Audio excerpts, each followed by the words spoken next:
porta a porta contra el mosquit tigre.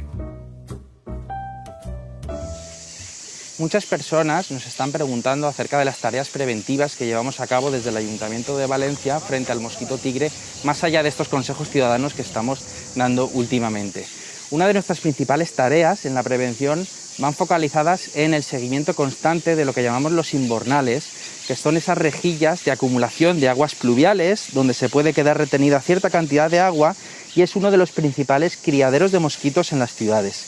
En este caso, en el seguimiento que estamos efectuando, vemos que efectivamente hay presencia de larvas de mosquitos que ya han colonizado este invernal, de forma que ahora procederíamos a su tratamiento selectivo.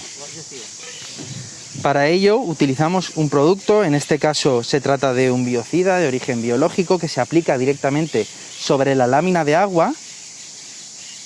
de forma que las larvas de los mosquitos ingerirán esta bacteria y morirán en apenas 24 horas, de forma que no tendremos un foco de cría de mosquitos que pueda dar problemas en este lugar concreto. Si tens dubtes sobre el mosquit tigre o altres plagues, envia'ns la teua pregunta al nostre correu, Twitter o Facebook.